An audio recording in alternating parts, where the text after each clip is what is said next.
हाँ जी, नमस्कार दोस्तों, स्वागत है आपका इस नई वीडियो में। दोस्तों, इस वीडियो में हम बात करने वाले हैं कि जैसे कि हम इक्विटी करते हैं, हम इक्विटी में अपना टारगेट सेट कर लेते हैं कि मेरा 10 पॉइंट का स्टॉप लॉस बैठ रहा है और मेरा 22 पॉइंट का, 50 पॉइंट का, 100 पॉइंट का, 200 पॉइंट का टारगेट बैठ रहा है।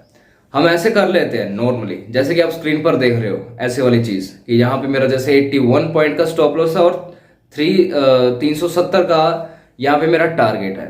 तो यहाँ पे जब हम इक्विटी करते हैं, कैश बाइंग करते हैं, तो हमें साफ पता चल जाता है कि मुझे कितने पॉइंट्स का टारगेट लेना है।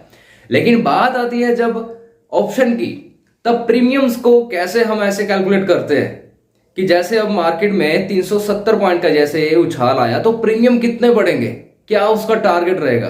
तो इस वीडियो में मैं आपको यही चीज क्लियर करने वाला हूं दोस्तों। तो ध्यान से सुनना दोस्तों।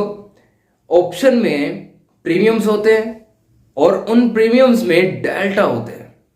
डेल्टा, हर एक स्ट्राइक प्राइस का अपना अपना एक एक अलग अलग डेल्टा होता है। एट द मनी का अलग डेल्टा होगा, इन द मनी का अलग, आउट द मनी का अलग।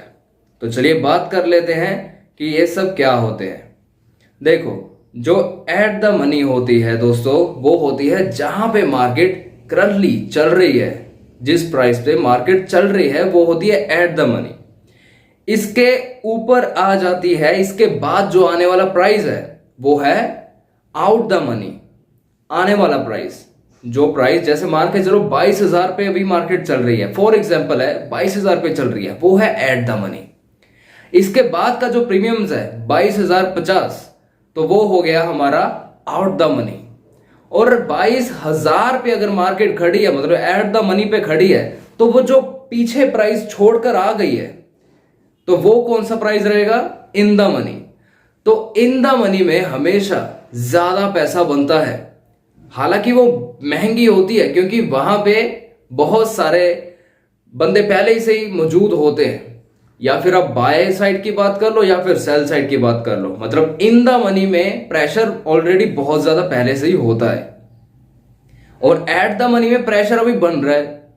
लोगों की मौजूदगी वहां पे हो रही है, ट्रेडर्स आ रहे हैं वहां पे, और इन द मनी में धीरे धीरे करके प्रेशर बनना चालू हो जाता है। ठीक है जी, तो ये बात है। इन द मनी में डेल्टा सबसे ज्यादा रहेगा। मतलब अगर मार्केट में हमको अच्छा खासा पॉइंट, अच्छा खासा मूव देखने को मिलता है, तो इन द मनी में ज्यादा पैसा बनता है। फर्क सिर्फ इतना सा है कि ये महंगी होती है और कुछ नहीं, प्राइसेस इसके पहले ही बढ़े हुए होते हैं। अभी जैसे कि यहाँ पे आप देखो, जैसे 22,000 का प्रीमियम का प्राइस है यहाँ पे, फॉर एग्जाम्पल 100 रुपये है। ठीक है, तो इन द मनी में क्या प्राइस रहेगा? 21,950 का जो प्रीमियम रहेगा उसका प्राइस इतना हो सकता है, 150 हो सकता है। मतलब ये चीज महंगी होगी, तो ये प्राइस छोड़ के ये चीज पे मार्केट आ गई है। अभी इसके ऊपर का जो प्रीमियम है, जैसे कि ये वाला, तो इसका प्राइस हो सकता है 50 हो, है ना, फॉर एग्जाम्पल है जस्ट। मतलब ऊपर के जो प्रीमियम्स रहेंगे, आने वाले प्रीमियम्स, उनके प्राइसेस कम होते हैं। तो अब बात करते हैं दोस्तों, डेल्टा क्या होता है और कैसे पॉइंट्स आते हैं, आपको अभी मैं बताता हूं। देखो, हमेशा याद रखना, जो एट द मनी रहेगी ना, अगर मार्केट में 100 पॉइंट का मूव आता है तो एट द मनी के 50 पॉइंट बढ़ते हैं, क्योंकि इसमें डेल्टा होता है 0.5 का। ठीक है, लगभग इतना होता है। और इसके नीचे जो इन द मनी है, इससे पहले वाला प्रीमियम, 22,000 के पहले वाला प्रीमियम जो मार्केट छोड़ के आगे आ गई है, इन द मनी जिसे कहते हैं। ठीक है जी, इन द मनी, उसका जो प्रीमियम रहेगा इससे एक नंबर पीछे का, उसमें आएंगे 60 पॉइंट। उसका जो डेल्टा रहेगा वो रहेगा 0.6 का, अगर मार्केट में 100 पॉइंट का मूव आता है तो। ऐसे ही इससे नीचे का जो प्रीमियम रहेगा उसमें 0.7, उसके नीचे का जो रहेगा उसमें 0.8। ठीक है जी, और जो एट द मनी के ऊपर के प्रीमियम्स रहेंगे, जो आने वाले प्राइजेस हैं, उनमें क्या रहेगा? 0.4, उससे ऊपर 0.3। तो ऐसे करके आउट द मनी में प्रीमियम्स आएंगे, बढ़ेंगे। मतलब अगर मार्केट में 100 पॉइंट का मूव आता है तो आपको लगभग ऊपर ऊपर जैसे जैसे ऊपर जाओगे वैसे वैसे इतने इतने से पॉइंट आपको मिलेंगे। ठीक है जी, तो ये चीज होती है, ये डेल्टा होता है हर एक प्रीमियम, हर एक स्ट्राइक प्राइस का।